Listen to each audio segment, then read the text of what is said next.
pero muchas veces el poder hacer que esto sea igual de un costo mayor, ¿no? Entonces, ¿de qué manera se ha intentado la sostenibilidad? Entonces, les pido por favor que en el mismo orden que fueron exponiendo hagan esta pregunta y eventualmente alguna última reflexión, por favor.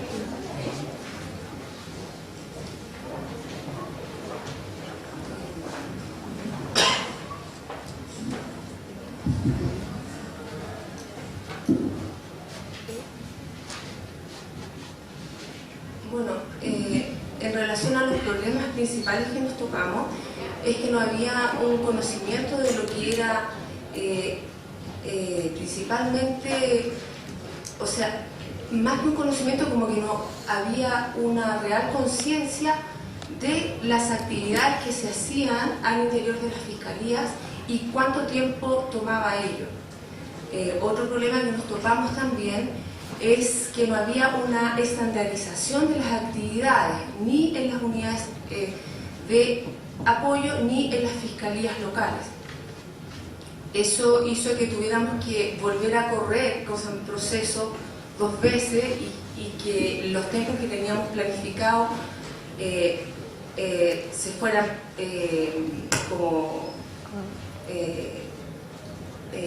postergando. También había nosotros teníamos un problema porque en el tema de la contabilidad nuestro sistema no, o sea, tiene incluido el tema de los centros de costos, por lo tanto, pero no se usa. Entonces, principalmente nosotros tenemos lo que es el registro de todos los datos contables de gasto por unidades ejecutoras, que eran las fiscalías, pero son solamente 3 unidades ejecutoras que nosotros tenemos allá. Sin embargo, tenemos centros de costos, que era cada una de las fiscalías y cada una de las unidades de apoyo, lo que nos llevó a hacer como un reproceso de tener que asignar los gastos que nosotros teníamos imputados globalmente por unidades ejecutoras que nosotros llamamos allá, a cada uno de los centros de gasto, de manera de que los gastos se vieran efectivamente reflejados en la unidad donde efectivamente se hacían. También otro problema que nosotros nos topamos, que cada fiscalía o cada unidad registraba las actividades de distintas formas. Nosotros tuvimos que hacer un nuevo proceso estandarizando estas actividades. Y principalmente nos dimos cuenta también que los jefes de unidad, los fiscales jefes, no tenían conocimiento cabal del tiempo que le tomaba a su gente hacer una cosa y otra. Y también lo que llevó mucha sorpresa fue darse cuenta de que lo que yo hago como fiscalía o como unidad significa un costo tanto para mí como para el que está al lado. Eso remeció bastante. Nosotros tuvimos que volver a entrevistar a la gente porque ellos no tenían claro por qué la unidad de informática o por qué la unidad de recursos humanos les daba un costo que según ellos no era tal. Esos fueron los principales problemas. Verónica va a decir cómo lo resolvemos. Con mucho cuidado, lo resolvemos con mucho cuidado. Bueno, yo creo que a partir de este estudio mejoramos sustancialmente o sustantivamente más que nada diría yo, en la toma de conciencia de qué es lo que hago en el día a día y cuál es el servicio que me presta la unidad del lado. Yo diría que eso fue fundamental. Ahora, a nivel de la dirección ejecutiva, esto fue una herramienta potente que ayudó, ¿cierto? Y que sigue ayudando en el mejoramiento continuo de los procesos.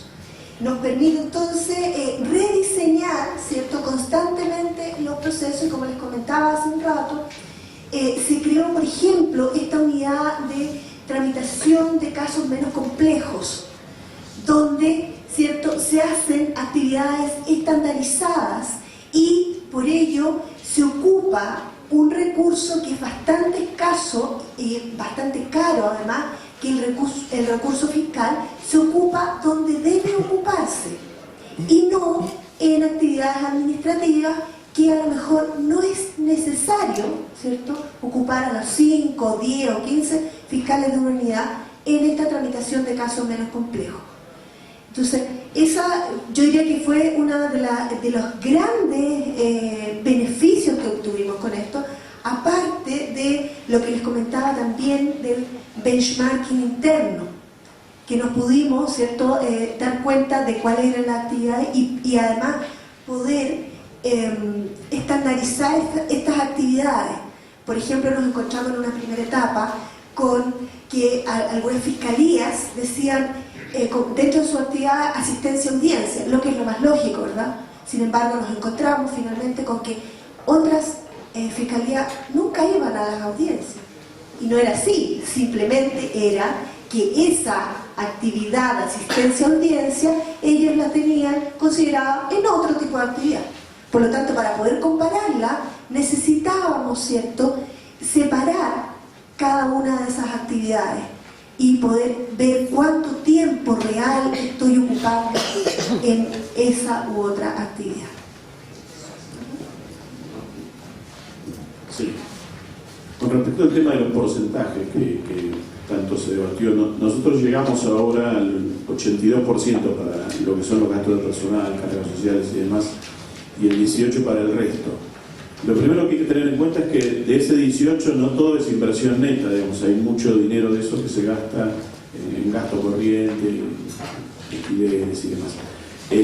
El punto ahí central es que hemos alcanzado el 5%, ¿sí?, para lo que sería inversión neta en todo lo que tiene que ver estos procesos en los que hablaba y refería antes. El tema de sostener el porcentaje en el tiempo, yo creo, por lo menos a título personal, que entre el 15 y el 20% es una cifra, por lo menos en nuestro país, más que buena del presupuesto como para que esté destinado a ese tipo de gastos. Los recursos humanos siguen y seguirán siendo en la justicia los que resuelven los temas, pero un punto importante que tal vez lo introdujo recién Cristian, el tema de la sostenibilidad de la inversión pasa porque tratemos de respetar este tipo de proporciones. Si no, los proyectos a largo plazo, el proyecto plurianual del que hablaba, la inversión constante que se requiere en materia de modernización tecnológica, sería imposible si uno hace una clásica inversión inicial, por lo menos muy típica a veces de nuestros países de Latinoamérica, donde uno al inicio, digamos, invierte una gran cantidad de dinero y después, digamos, automáticamente nadie financia más esto, no se produce el mantenimiento, no hay actualización y en definitiva, más que una amortización, estamos ante una pérdida de una inversión muchas veces importante, ya sea a través de financiamiento internacional o financiamiento propio local. Solo para complementar, en relación con su pregunta, en Costa Rica, en una de las diapositivas que no pude presentar, tenemos un 86%. Igualmente, no todo el resto se vaya para inversión, porque hay otros, es 92%.